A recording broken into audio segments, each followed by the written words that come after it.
Good morning. Yeah, we finally got to the place where we can use Jeff's mug again. 6 days has gone by. We've got 6 different mugs that we have to sort of rotate through. And as you can see, I'm wearing shirt number 2 of the 3 that Jeff sent us. And yeah, I probably won't be wearing this all day because I want to go outside and hang up the birdhouse, and I don't want to get this shirt ripped or something bad happen to it. So anyway, and we got a nice day going on outside there this morning. We had our sunrise this morning. It was interesting, but I would call it ominous. And we got to get these little parts stuck down and see if we can find some parts off of step number 15, and that's sort of the plan for today. Now it's early, and I don't know how the day's going to go. And I say things like this quite often, that I don't know how it's going to go. And at the end of the day, I'll often say, well, it sure didn't go the way I thought it was going to, or something like that. Oh, that's the way it goes.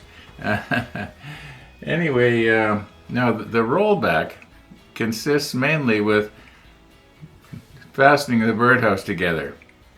Maybe what I'll do is at the beginning of the rollback, if you want to call it that, I'll indicate where you can scrub ahead to get to the end of it, because a lot of people could care less about nailing together a birdhouse, whereas they want to get into the model. And this series is called the Model Ship, and it's got a lot of other stuff mixed in there. I don't know. It's been suggested that I change the name. The Model Ship and Stuff.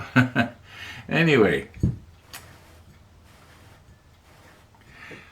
let's roll back. Okay, so here we are. And I did go downstairs and cut another board. It's not cedar, but it'll do. And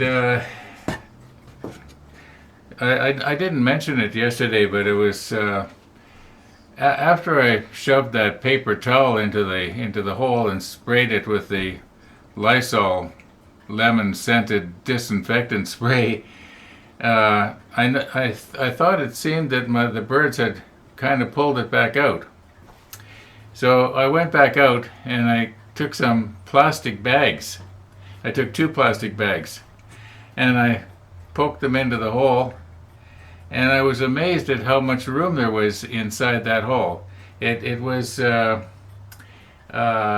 almost as though the birds had some sort of sonar, that they knew there was a space in behind there. I don't know how they would know that, but they say bats can fly in the dark with sonar. Well, maybe birds have some sort of sonar too that we don't know, and they can tell if there's a space in behind something, like a hollow log or a hollow wall.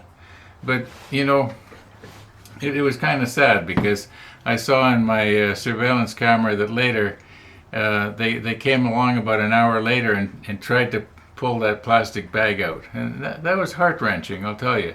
And then as far as I can tell, they eventually gave up. Yeah, I feel really, really bad about that. I haven't seen any comments yet for the video, but I can imagine that people are going to be feeling bad for the birds. But anyway, let's not beat this to death about how we all feel bad for the birds, and I'm sure you understand I had to do something, because where they were going in, if they kept coming in, they would be in the back room where I want to put up the second model table, and I'd be sitting there working away, and all of a sudden a beak had come through the wall. Well, not really, but well, it could have. I mean, why not? If I just didn't do anything about it, they just might move right in. I was thinking afterwards, if it had have been in the attic, if they had have been going into the attic, I think I would have just let them go, and then after they moved out for the winter and went south, I'd plug up the hole so that they wouldn't come back again next spring. But it wasn't the attic. They would have been into my back room. Okay, let's see what we can do here. I don't know if I'm going to make it so that one of these sides swings out, or if I'm just going to go ahead and got to remember how this goes. I used to know. I made it. Okay, I want the rough side in. I'm not going to smooth this out like I did 9 years ago with the other one. Oh yeah, I did check. It was 9 years ago that I did that. Wow, time just flies. Okay, I got to stop talking here because I can't talk and work at the same time.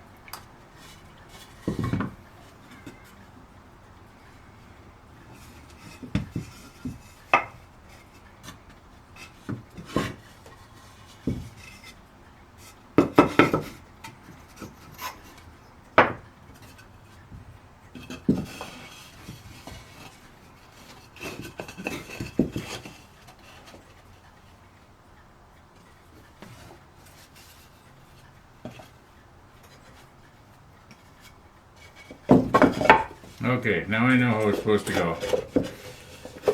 Like this, and that's the roof. Okay, let's just get started. It doesn't have to be pretty. It just has to hold together. And I'm gonna try this. This looks like about 1.5 inch. These look like 1 3/4 maybe.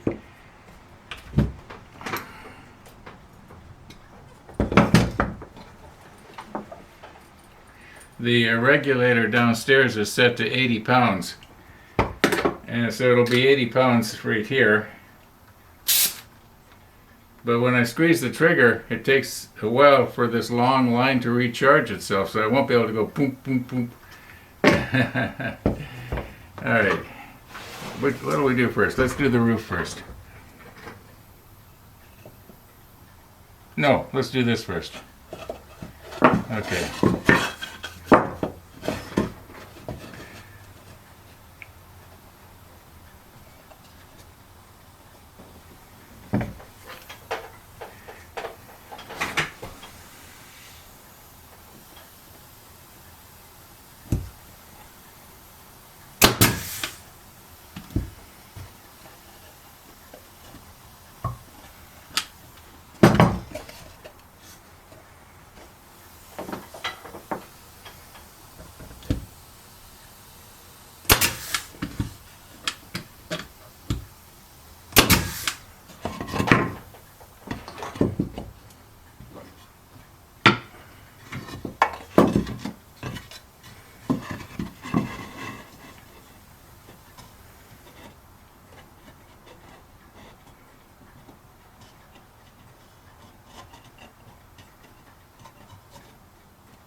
I know, I'm going to get a comment. Your fingers are too close to the blade.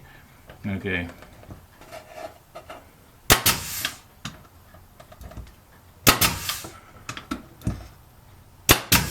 Then I'll be getting comments from somebody, I shot myself in the foot with one of those things. I wouldn't go near it.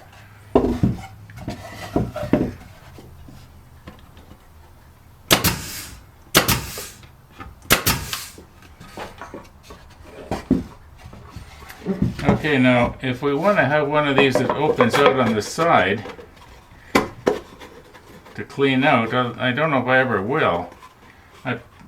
See, the idea is you'd have sort of like on a hinge here, and it's kind of a tight fit. And it should swing out like this. I suppose I could just put one in at the top, up here, and the same on the other side.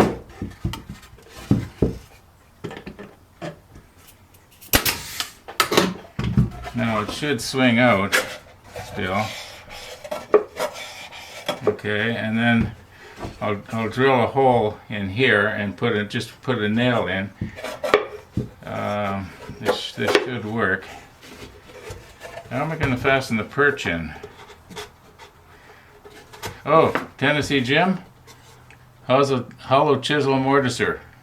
That was 9 years ago. It was the last time I used it. Okay.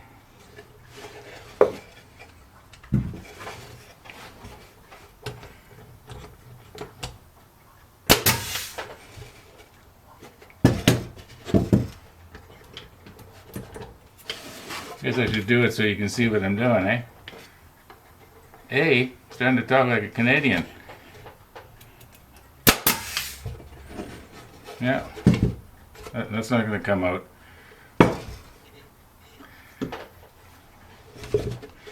And the roof.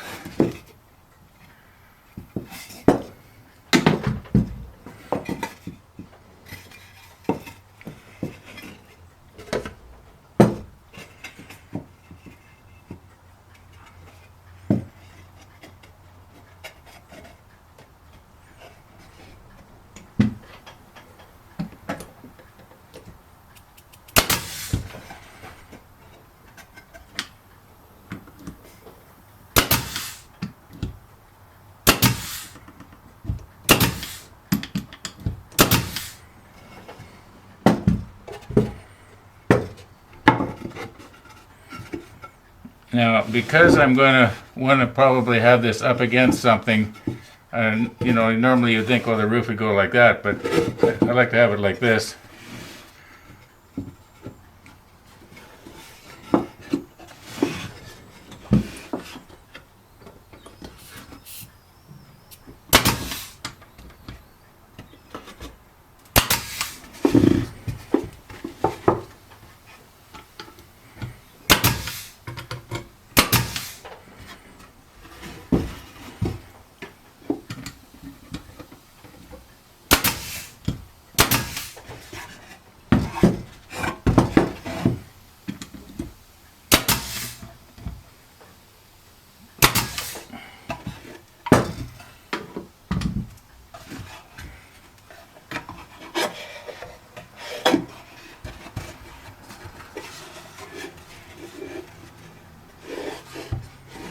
Okay.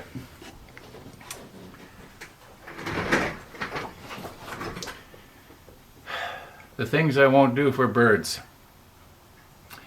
Okay, let's wonder if I should put one more at an angle this way here.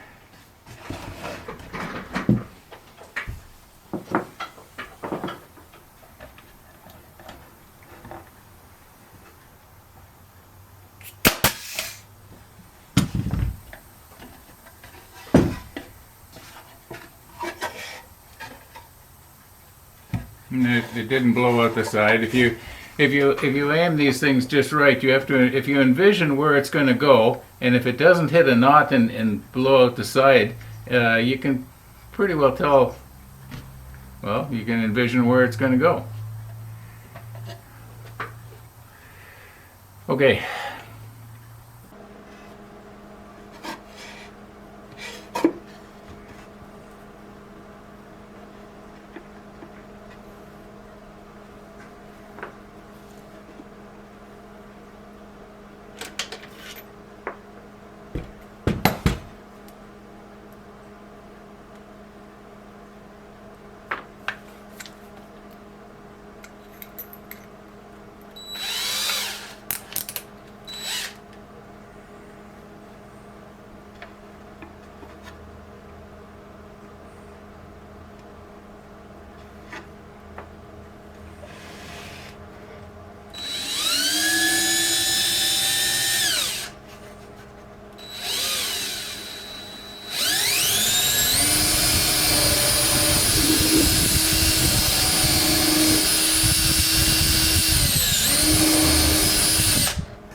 And maybe it could have gone just a little bit further.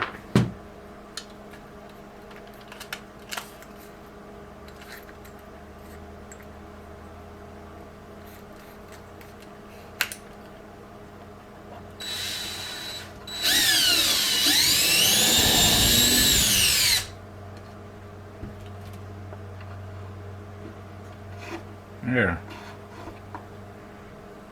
Now it won't come open all by itself. And yet, that's okay, I know where it went. And yet in the fall or whenever, or next spring, if I feel like it, I can be easy to clean out. Okay, that's what my magnet's for. I don't need to bend over.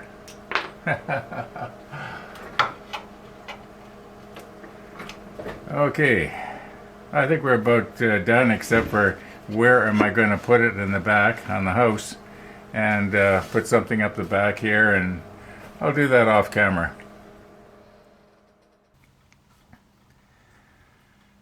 Now I was going to start mounting some of these pieces onto our masking tape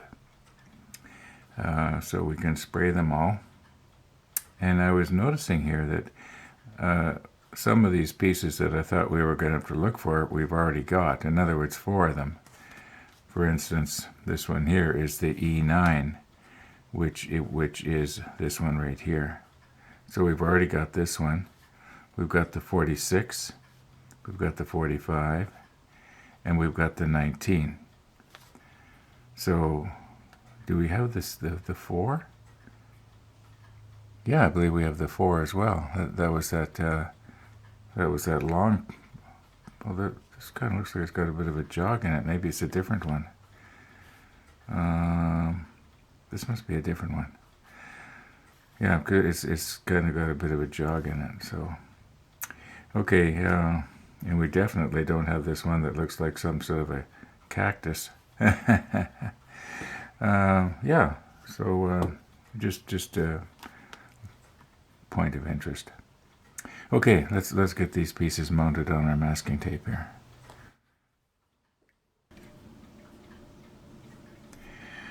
Okay, now we were wondering how well is this wax paper going to peel off of the masking tape later.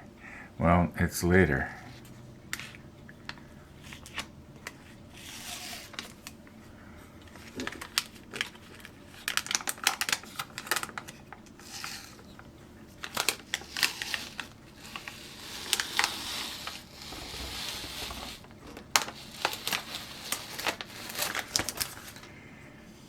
Kind of pulled apart on me here, didn't it? I'm going to have to redo that one. Maybe I might have been better to have had 2 strips of wax paper, but as it turns out, we're probably not going to need it anyway. We'll probably fill these up with parts. Okay, so we've got the 19. And the 19, if we check it here, where is it? The 19, this goes like that. Okay, so that's good. That means that the marks for the positioning pins, hey, you know, I didn't sand that off very good, did I? I'm going to have to push stop here and just take this off here. You probably can't see it, but it's where the positioning pin left a little bit of flashing there. I missed that. Okay, bear with me, please.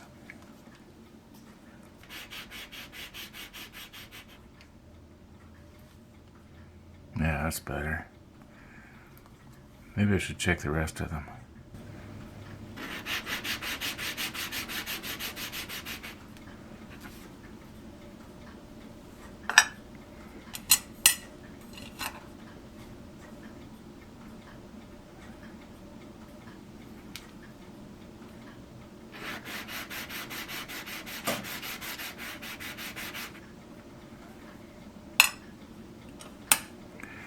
Now I'm going to want to get the dust off of these afterwards.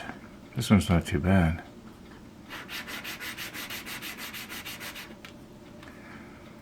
Okay.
Now for these anchors, I don't want to paint them together like that. I think I should remove the whatever this part is called. Okay. And the anchor itself, maybe mounted on a I don't think the bottom of the anchor is probably going to be hanging, so the chances of seeing this underside is not too likely, but I want to paint it anyway. So I'm thinking about maybe I take a piece of sprue or something to sort of shape it, to sort of wedge it up in there so that I can sort of hold it sort of like an olive on the end of a cocktail stick, if you know what I mean. A cocktail stick is too small, too small for that. It'll just go right through.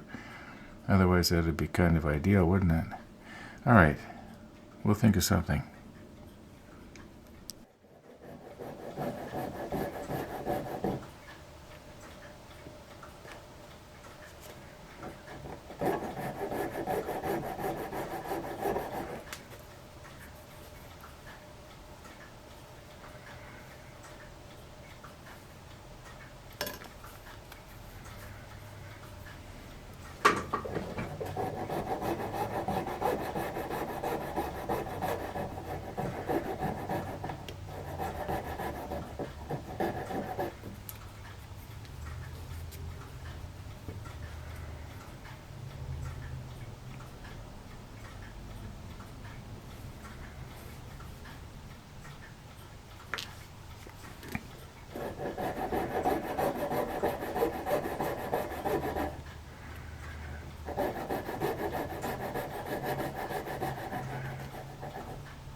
Yeah, I think something like that'll work.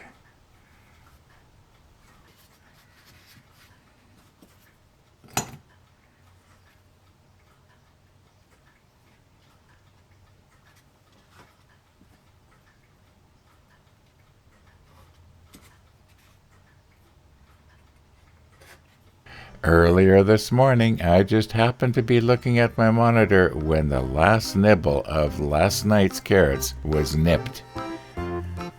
A few minutes later, fresh carrots were being put out. I wonder who did that. Those Odema slippers look kind of familiar. And a few minutes later, they were being enjoyed.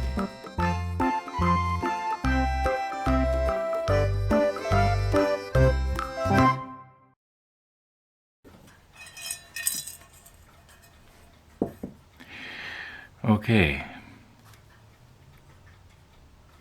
Now, what will be the best way to hold on to these? And I'm thinking that because this end right here is going to be stuck up inside the anchor and we're not going to be seeing it, maybe I could take my self-locking tweezer here and just carefully put it right on the end like that, where it's going to be up inside the other part of the anchor and we're not going to see it anyway, so if it doesn't get painted there, it doesn't matter. And yeah, I think that's going to work out all right.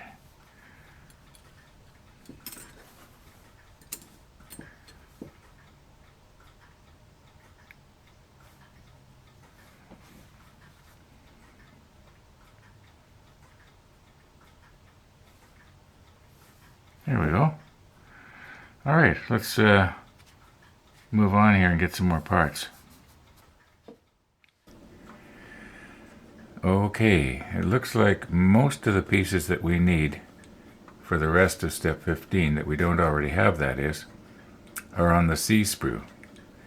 I think there's a couple of pieces we have to get off the H sprue, but otherwise most everything else is right here.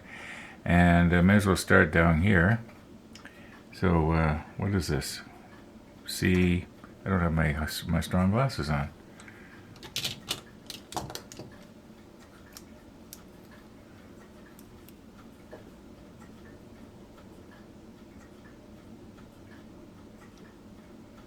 Well, no wonder I can't read it.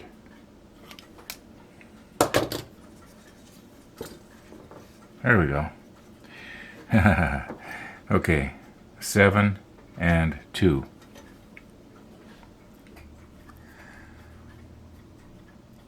And 7 and 2, they're the ones that look like a desert cactus.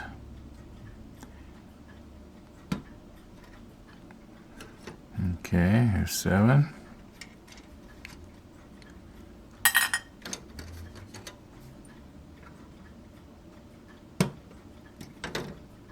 Two. Okay, C4. Now, maybe what I'm going to do is, this piece here is obviously sprue. It's going to have to come off of this piece. But maybe, would I be better off? You know what? I think maybe I'm better off getting rid of everything here, so that I don't accidentally have something that I'm going to, grab. If I grab hold of this and twist on it, I might. I know what I'm thinking. I just can't really say it. Okay. Number 4. Okay. Now for our breakwater pieces. 1, 2, 3, 4, 5, 6. They're really obvious. I don't think I need to label them. Here's one. This is not one of the. This is not a breakwater. This is probably some sort of a splinter wall for someplace else. Anyway, what I'm going to do is I'm just going to nip these off, and yeah, like I said, I don't need to label them. They're pretty obvious. And I'm going to call this episode quits for today. I want to put up the birdhouse this afternoon, and that you'll probably see that in tomorrow's episode's rollback. So I'm going to say thanks for watching, everybody. And all being well, we'll be seeing you tomorrow.